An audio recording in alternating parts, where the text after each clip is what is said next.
The Lonely Horizon, a story of love and loss. The wind carried a soft whisper across the endless plain, brushing against the tall grass that swayed like waves beneath the amber light of a dying sun. The horizon stretched far and lonely, where the earth met the heavens in a golden kiss. It was there, beyond that line of fading light, that Ethan often gazed, as though searching for something he had once lost and could never find again. He stood silently at the edge of the cliff, overlooking the valley that had once been filled with laughter, dreams, and the voice of the woman he loved. Now it was only the echo of silence that answered him. His hands trembled slightly as he pulled his old coat closer around his shoulders, the cold creeping in as night began to fall. Every evening he came to this place, the same rock, the same time, the same ache in his chest. It had been 2 years since Amelia had gone, and still, he could not bring himself to let go. Her memory was not just in the pictures on the mantel or the letters hidden in the drawer. It was in the way the wind moved, the scent of the rain, the horizon itself. She was everywhere and nowhere all at once. Ethan had met Amelia on a day much like this, bright, warm, and alive with promise. It was in the small coastal town of Elmsworth, where he had gone to escape the noise of the city and find inspiration for his paintings. She worked in a small cafe by the harbor, her laughter floating through the air like music. She was the kind of woman whose presence could change the color of a day. The first time he saw her, she was standing by the window, sketching something in a small notebook. Her hair, dark and soft, fell loosely over her shoulders. She had an artist's eyes, the kind that saw beauty even in broken things. Ethan had ordered a coffee just to have an excuse to stay longer, though he barely tasted it. His eyes kept drifting back to her, curious, drawn. It wasn't long before they spoke. It started with something simple, a comment about the weather, then a shared joke about tourists who always seemed lost. But soon, they were meeting by the docks after work, watching the sun sink into the water, speaking of dreams and fears and all the little things that made life beautiful. She told him she wanted to travel the world, to see places where the sea met the sky and the stars touched the ocean. He told her he wanted to paint the world through her eyes. Somewhere between those dreams, they fell in love. Those months in Elmsworth became the happiest of Ethan's life. He painted again, truly painted, and every canvas seemed to hold a piece of her. They lived in a small cottage near the edge of town, where mornings began with laughter and evenings ended in quiet talks under the stars. Amelia loved the sea, and often she would stand by the water, her bare feet sinking into the sand, as if the ocean called her name. But happiness, as Ethan would learn, is fragile, as fleeting as the colors of the sunset. One day, Amelia grew quiet. The laughter that once filled their home began to fade. She became pale, often tired, her smile weaker but never gone. Ethan asked her what was wrong, but she always said, "I'm fine, love. Just a little tired." He wanted to believe her. He wanted to pretend that the light in her eyes wasn't dimming, that the girl who dreamed of distant horizons wasn't slipping away from him. It was a rainy evening when the truth finally came. She sat by the fire, her sketchbook in her lap, her hands trembling as she tried to draw. Ethan noticed the tears she tried to hide and knelt beside her. She didn't speak at first, she only handed him a small folded paper. His heart stopped as he read the words written by a doctor's hand, "Stage for cancer." The world seemed to collapse around him. The warmth of the fire felt cold, the air heavy with sorrow. He tried to speak, but no words came. Amelia reached for his hand, her touch soft, fragile. "I didn't want to tell you," she whispered, her voice breaking. "I wanted our days to stay beautiful, even if there aren't many left." Ethan held her tightly, as if his embrace could somehow stop time. He wanted to fight, to rage, to find a miracle. But when he looked into her eyes, he saw the truth. She had already accepted her fate. What she wanted was not a battle against death, but a peaceful goodbye. The months that followed were both beautiful and cruel. Ethan became her world, her caretaker, her strength. They spent each day together as if it were their last, walking by the sea when she could still stand, reading by the fire when she couldn't. He painted her again and again, her smile, her eyes, the way she looked at the horizon. He painted not just her face, but her soul. Amelia often said, "Promise me, Ethan, that when I'm gone, you'll still look at the horizon. Don't let it fade for you." He promised. He didn't know if he could keep it, but he promised. As her body grew weaker, her spirit somehow grew brighter. She spoke often about the afterlife, not as something to fear, but as another journey, another horizon to chase. And then, one morning, as the light of dawn slipped through the curtains, Amelia whispered his name for the last time. Her hand fell still in his, and the world grew silent. Ethan stayed by her side long after her heartbeat faded, unable to move, unable to breathe. The woman who had taught him to love had gone beyond the horizon she always dreamed of. After her funeral, the sea seemed colder, the sky emptier. Ethan left Elmsworth. He couldn't bear to walk those familiar streets, to hear the echo of her laughter in the waves. He wandered for months, across cities, through forests, along lonely roads, but no place felt like home. Every sunset reminded him of her eyes, every horizon of what he had lost. And so, he came here, to the quiet cliffs overlooking the endless valley. It wasn't the sea, but it was wide, open, and endless, like the life he had before it broke. Here, he built a small cabin, filled with his paintings, all of them of Amelia. Some days, he spoke to her aloud, telling her about the changing skies, the colors of the dawn. Other days, he simply sat in silence, listening to the wind whisper her name. The villagers nearby called him the painter of the horizon. They said he painted love into the sky. But only Ethan knew the truth. He painted grief, memory, and the ghost of a promise. As the night deepened, he lit a small lantern beside him. Its golden glow flickered like a heartbeat, fragile yet steady.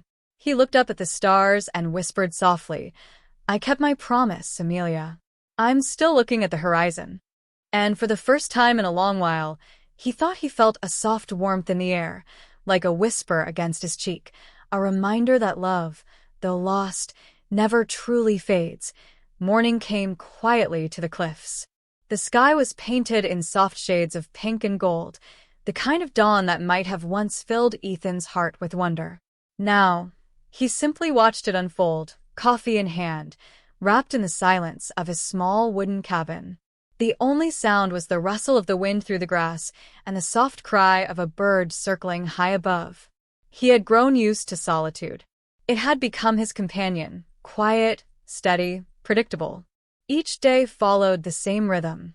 Wake at dawn, paint through the morning, walk along the cliffs at noon, and sit by the fire at night, talking to the shadows that felt like echoes of Amelia. He no longer feared the silence. He had learned to live inside it. But that day, something changed. As Ethan set up his easel near the cliff's edge, a soft voice broke through the stillness. "Excuse me, are you the painter who lives here?" He turned, startled. Standing a few steps away was a young woman, her hair tousled by the breeze, her coat covered in dust from the long road that wound up the hill. She carried a small camera around her neck and smiled shyly when he didn't answer right away. "I'm sorry," she said quickly. "I didn't mean to intrude. I'm just passing through. The villagers told me about you, the man who paints horizons." Ethan studied her quietly. There was something curious in her eyes, a mixture of warmth and sadness that reminded him of someone he once knew. "Yes," he said finally, his voice rough from disuse. "That's me." She stepped closer, looking at the canvas he had been working on. It was a simple scene, the horizon under a fading sun, a single figure standing in the distance, facing the light. The woman tilted her head slightly. "It's beautiful," she murmured. "There's something lonely about it, like it's waiting for someone." Ethan's hand stilled on the brush. He gave a faint smile that didn't reach his eyes. "Maybe it is." Her name was Lila. She was a travel photographer, wandering through towns and landscapes, capturing forgotten corners of the world. She told Ethan that she had been traveling for months, searching for something she couldn't quite name, a story, a feeling, maybe even peace. When she heard about the painter who lived alone by the cliffs, something had drawn her there. Ethan invited her to sit, more out of politeness than curiosity. But as they spoke, he found himself listening, truly listening, for the first time in a long while. Lila had a way of speaking that was gentle yet full of life, like someone who had seen both the beauty and the pain of the world and learned to carry them both with grace. As the sun began to set, painting the sky in deep orange and red, Lila stood beside him, watching in silence. "You paint this every day?" she asked. "Every day," he replied. "Why?" He hesitated. "Because she asked me to." Lila turned to him, confused. "She?" Ethan's gaze drifted to the horizon. "Amelia," he said softly. "The woman I loved. She's gone now, but she once told me not to stop looking at the horizon. So I don't." Lila said nothing for a while. The wind carried the scent of the sea from miles away, and the silence between them felt both heavy and comforting. Finally, she said, "She must have loved you very much." "She did," Ethan whispered. "And I her." Over the next few days, Lila stayed in the nearby village, but often came to visit. She said the cliffs inspired her photography. The way the light shifted across the valley, the way Ethan's cabin looked small and solitary against the vastness of the sky. At first, Ethan was uneasy with her presence. He had lived in solitude for so long that another person's laughter felt strange, almost foreign. But slowly, he began to welcome it. They shared stories, hers of the world beyond, his of the world he had lost. Lila spoke of deserts that shimmered like gold, of mountains so high they seemed to touch the stars. Ethan spoke of Amelia, her kindness, her courage, her love for the sea. Lila never interrupted, never tried to offer comfort. She simply listened, and somehow that was enough. One evening, as they watched the sun dip below the edge of the world, Lila asked softly, "Do you ever think she's still out there, beyond the horizon?" Ethan smiled faintly. "Sometimes. When the light is just right, I almost feel her near. Maybe love doesn't end. Maybe it just changes form." Lila looked at him, her eyes glistening in the fading light. "Maybe," she whispered. That night, Ethan couldn't sleep. He sat by the fire, staring at the flickering flames. Lila's words echoed in his mind. For 2 years, he had lived only in memory, refusing to move forward because it felt like betrayal. But now a small, dangerous thought began to take root. What if moving forward didn't mean forgetting? What if it meant keeping Amelia's memory alive by continuing to live? He walked outside, the moonlight silver on the grass. The air was cold but clear. The horizon glowed faintly in the distance, endless, patient, waiting. Ethan closed his eyes and whispered into the night, "Amelia, what would you have me do?" The wind stirred gently, rustling the trees as though answering him. Somewhere in the stillness, he thought he heard her voice, soft and distant. "Live, Ethan. Don't let your heart die with me." A single tear slipped down his cheek, and for the first time in years, he didn't wipe it away. The next morning, when Lila came by, she found Ethan painting something new. It wasn't a horizon this time. It was a portrait, a woman standing with a camera in her hand, the sunlight spilling across her face. Lila froze as she saw it. "Is that me?" Ethan smiled gently. "You reminded me that the world still holds beauty," he said. "I had forgotten how to see it." Lila didn't know what to say. Her eyes softened. "You're learning to look again," she whispered. He nodded. "Maybe. One day at a time." As days turned into weeks, their companionship grew into something quiet and natural. They didn't talk much about love or loss anymore. Instead, they shared moments, a meal cooked together, a walk in the rain, a story told under the stars. Lila often took photos of Ethan's paintings, saying that his art and her lens were telling the same story from different sides.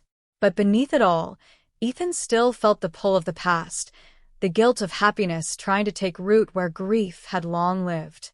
He often found himself standing by the cliff at night, torn between two worlds, the one he had lost and the one trying to find him again.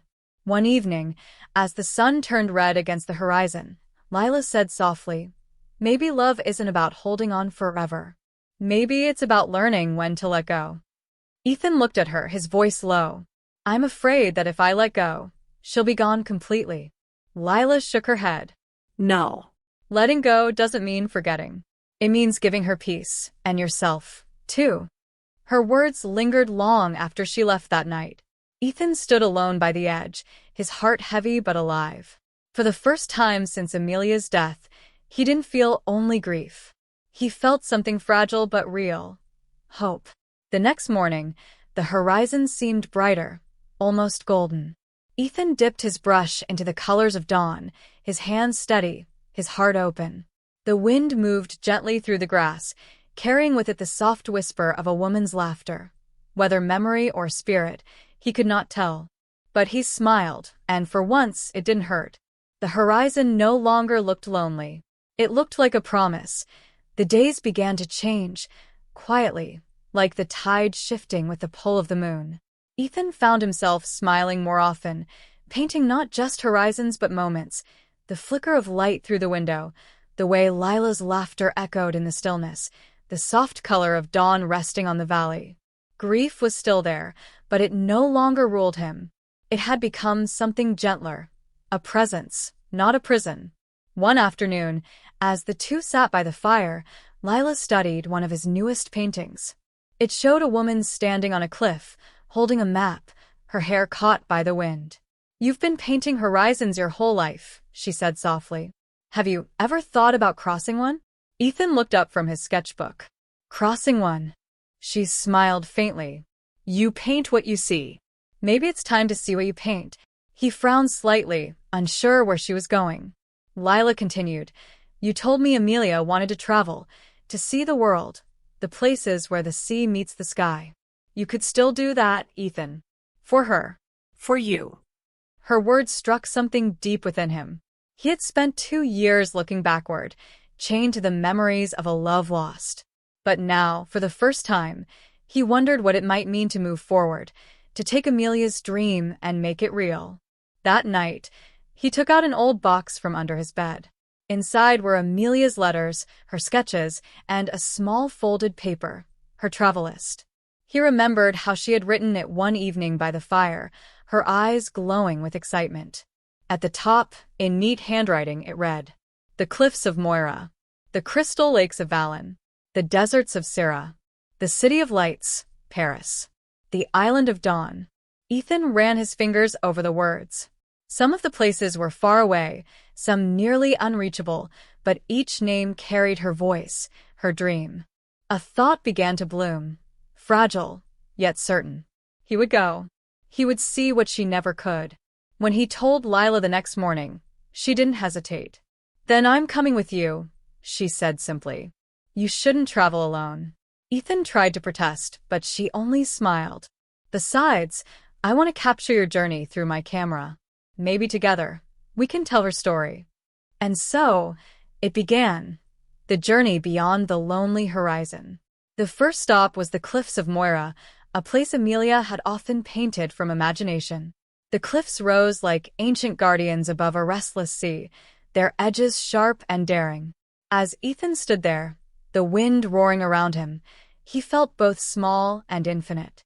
Lila took photographs while Ethan unpacked his paints. The sea crashed below, fierce and wild, and the air smelled of salt and memory. She would have loved this, he said quietly. Lila nodded. Then paint it for her. He did. The strokes came alive under his hand, blues and silvers, golds and whites, the meeting of light and water. When he finished, the horizon glowed on the canvas, vast and unending. That night, they camped near the cliffs.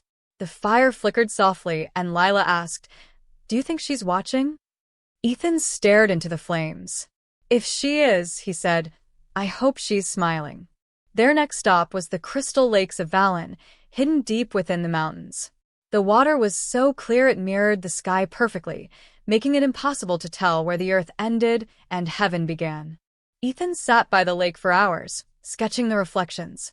As Lila wandered with her camera, she caught glimpses of him, the quiet artist lost in his work, his sorrow softened by peace. She felt something stir within her, something she hadn't expected. But she said nothing. This journey was about Amelia, not her. That evening, Ethan spoke for the first time about his final day with Amelia, how she had whispered her wish to see the world one last time, how he had promised to carry her dreams. His voice trembled, but he didn't look away. Lila placed a gentle hand on his arm. "You're doing it now," she said. "You're keeping her dream alive." He looked at her, his eyes soft. "Maybe she knew I'd need help to do it." Lila smiled. "Then I'm glad I found you." The journey continued, through deserts where the sun painted gold across endless dunes, through cities filled with laughter and light. Each place changed Ethan a little more. He began to speak freely, to laugh again. Lila noticed that his paintings grew brighter, filled with warmth and motion, as though Amelia's spirit was guiding his hand. But there was something else, something deeper growing between them, a quiet closeness that neither dared to name. It wasn't love, not yet. It was something more fragile, understanding.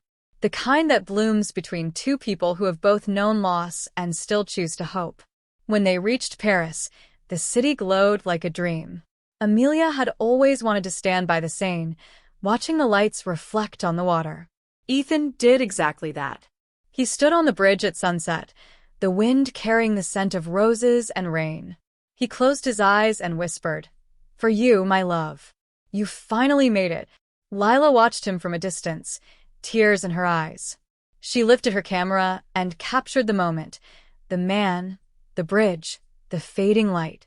She knew then that this was the picture she had been searching for all her life. Not a photo of a place, but of a feeling, love enduring beyond loss. That night, as they walked through the quiet streets, Ethan said softly, "You've given me back something I thought I'd lost." Lila looked up at him.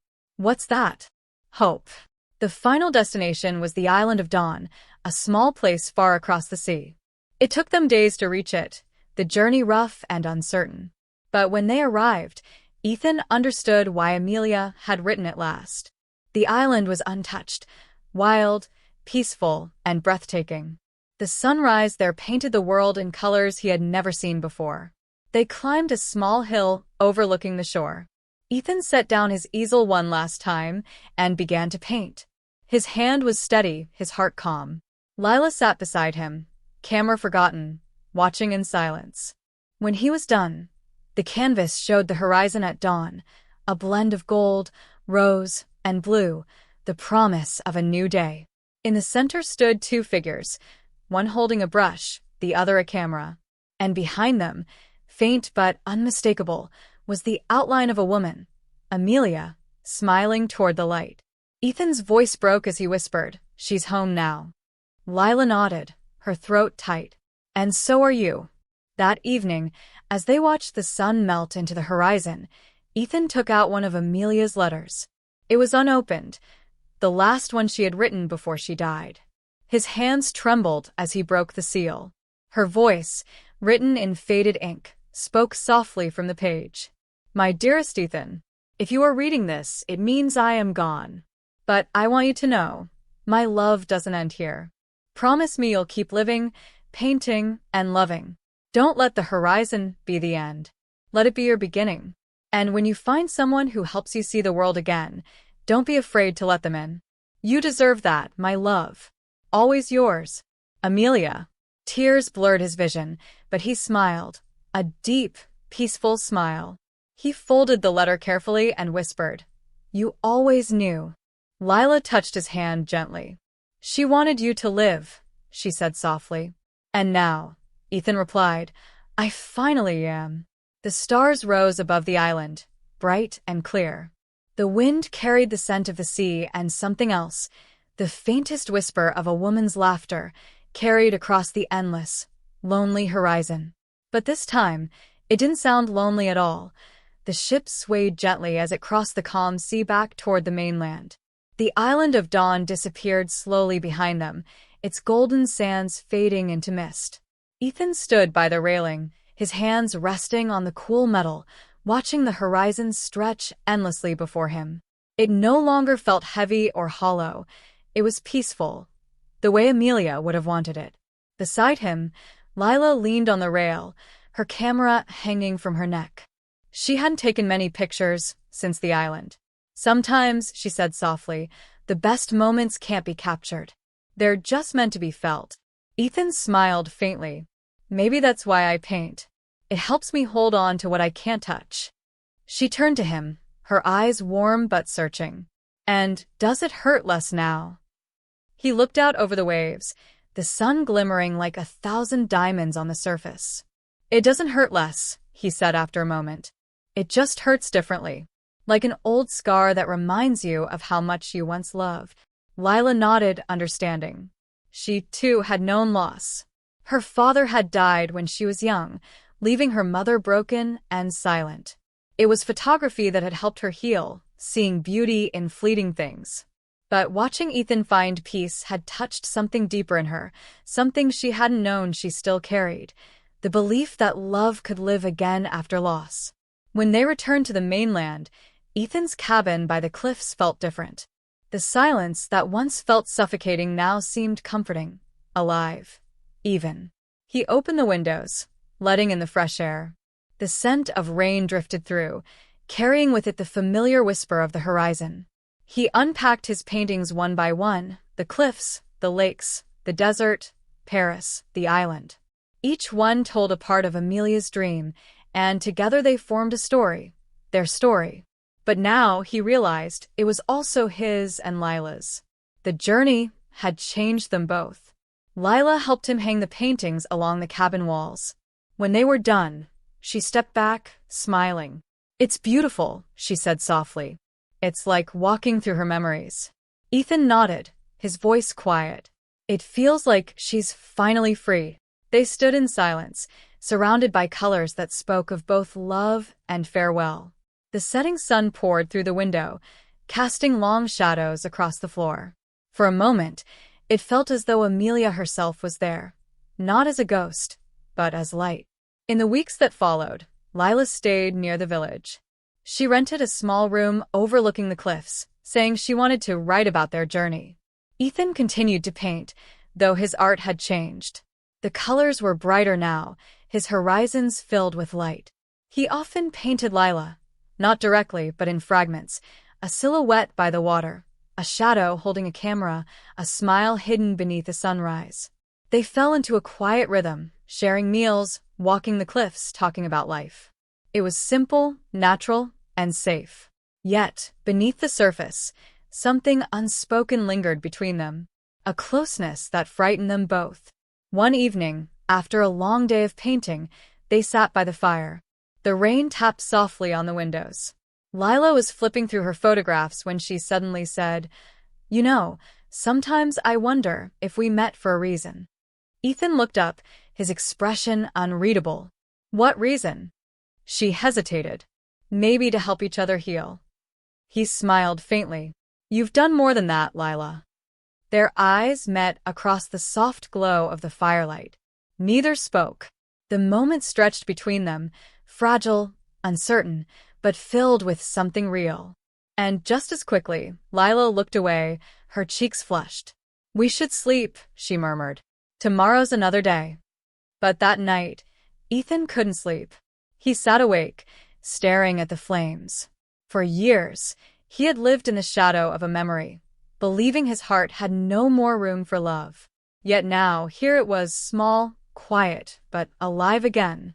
And it terrified him. He whispered into the silence, "Amelia, what would you want me to do?" The wind stirred softly outside, brushing against the window. He closed his eyes and imagined her voice again, gentle, kind, teasing as always. "You already know the answer, Ethan." He did know. Love was never meant to be buried with the dead. It was meant to live, to change, to grow. But still, part of him feared that letting Lila in would mean letting Amelia go. The next morning, Lila came to say goodbye. "I have to leave for a while," she said softly, her suitcase beside her. "There's an exhibition in the city. They want to feature the photos from our journey." Ethan's heart tightened, though he managed a small smile. "That's wonderful, Lila. You deserve it. She hesitated, looking at him. You could come too, you know. People should see her paintings. They should see her story. He shook his head. I'm not ready yet. The horizon still has something to teach me. Lila smiled sadly. Then promise me something, that you won't stop painting. That you'll keep living. He reached out, taking her hand gently. I promise. She lingered for a moment, her eyes meeting his. Then, quietly, she said, Goodbye, Ethan. Goodbye, Lila. She turned and walked away, her figure fading into the golden light of morning. Ethan stood at the door long after she was gone, the silence around him heavy and soft. Days passed. Then weeks. The cabin felt emptier than before, not with grief, but with longing. He missed the sound of her laughter, the way her camera clicked in the still air, the way she filled the quiet with life. He painted to ease the ache, pouring every emotion into his art. One evening, as he finished another horizon, he looked at it and realized something. The figure standing on the cliff was no longer alone. There were two shadows now, one holding a brush, the other a camera, both facing the endless light. He stepped back, his heart full. So this is what you meant, Amelia, he whispered. The horizon isn't the end. It's where everything begins again. One morning, a letter arrived. The handwriting was neat, familiar. It was from Lila. Dear Ethan, the exhibition went well. People loved your paintings, the ones we captured together. I told them about Amelia, about her dreams, and about you. They said your art feels alive, like it breathes love into the room. But what I really wanted to tell you is this: I miss the cliffs, and I miss you. The city is full of light, but it's not the same. I think I left a piece of my heart out there, by the horizon. If you ever want to find it, you know where to look. With love, Lila. Ethan read the letter again and again, his heart stirring with warmth. He looked out at the horizon, that endless line where the earth met the sky, and for the first time, he felt ready to cross it once more. That evening, as the sun dipped low, he packed his paints, his sketches, and Amelia's last letter. He closed the door to the cabin, his hand resting for a moment on the worn wood. Thank you, he whispered, to the house, to the past, to Amelia. Then he turned toward the horizon, where the light waited patiently for him, as it always had. The road stretched endlessly before him, winding through meadows touched by the soft breath of spring. Ethan drove with the windows open, the wind playing through his hair, carrying with it the scent of wildflowers and rain.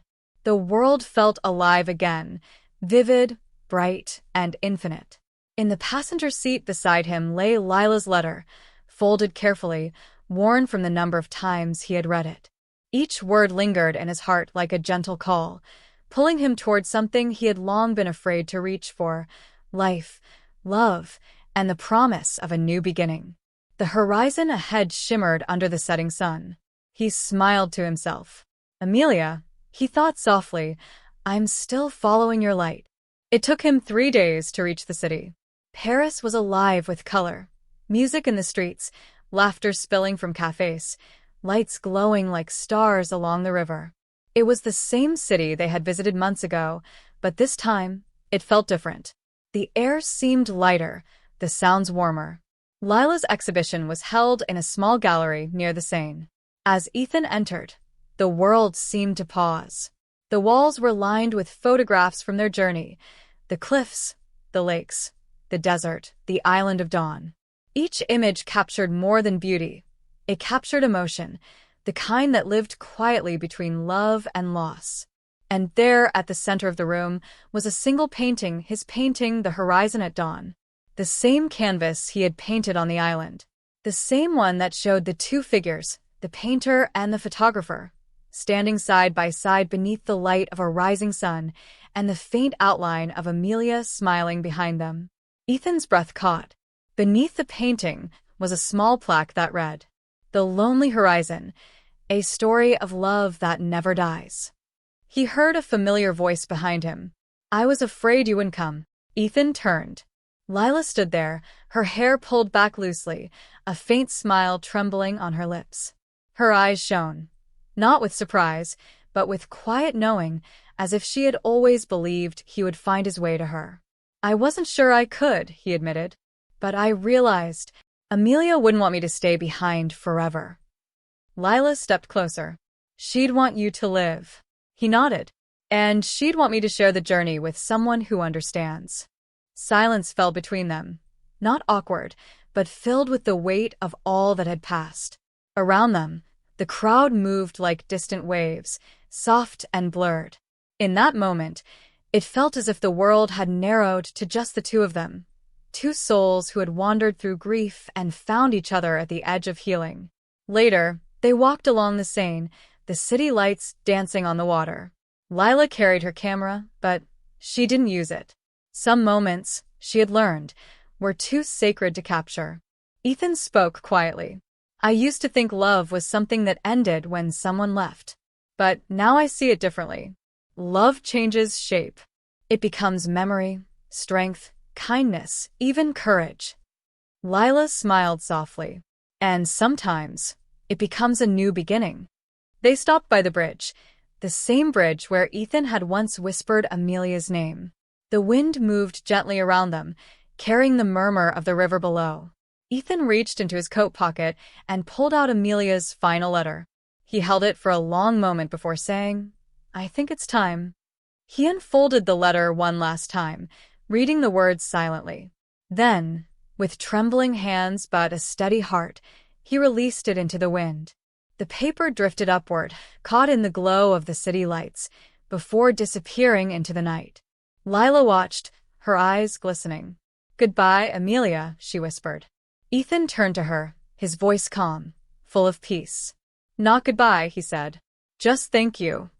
Over the next few months, Ethan and Lila worked together, painting, photographing, creating art that told stories of memory and rebirth. Their collection was called Beyond the Horizon, and when it opened to the public, it drew people from all over. Some came for the beauty, some came for the pain, but most left with tears and a quiet smile, touched by the truth that love, in all its forms, never truly fades. For Ethan, it was never about fame or success. It was about keeping his promise, to Amelia, to himself, and now to Lila, to keep looking at the horizon, no matter how far it stretched. One morning, they returned to the cliffs, the same place where it had all begun. The wind was cool and gentle, the sky vast and golden. Ethan carried his paints. Lila brought her camera. They stood side by side as the sun rose, bathing the valley in light. "Do you ever wonder," Lila said softly, "if she's still with us?" Ethan smiled, dipping his brush into the colors of dawn. "She never left. She's in the light, the air, the silence between words. She's part of the horizon now." Lila nodded, tears in her eyes. "And so are we." He looked at her, the morning sun reflecting in her gaze. "Lila," he said gently, "I think I finally understand what she meant when she said love doesn't end." She tilted her head slightly. "What did she mean?" "That love," he said, "isn't about holding on or letting go. It's about carrying someone with you in how you see the world, how you love again, how you live." Lila smiled through her tears. "Then she'd be proud of you." Ethan looked out at the horizon, endless, radiant, alive, and whispered, "Of us." As the day grew brighter, the two of them painted and photographed in quiet harmony. The wind played softly around them, carrying laughter, faint, distant, yet unmistakable. Amelia's laughter. And though it faded into the wind, it didn't vanish. It lingered in the warmth of the sun, in the sound of the waves, in the brushstrokes of color that spread across Ethan's canvas. The lonely horizon was no longer lonely. It was full of love, of memory, of beginnings that never end. Years later, people would say that Ethan Hale and Lila Moreau were artists who painted light from sorrow, that their work spoke not of loss, but of transformation. In every gallery, in every frame, the horizon lived, a reminder that even in endings, there are beautiful new dawns. And on quiet evenings, when the sky turned gold and crimson, those who stood by the cliff swore they could still see three figures standing together in the distance. A painter, a photographer, and a woman made of light, watching the sun rise over the lonely horizon.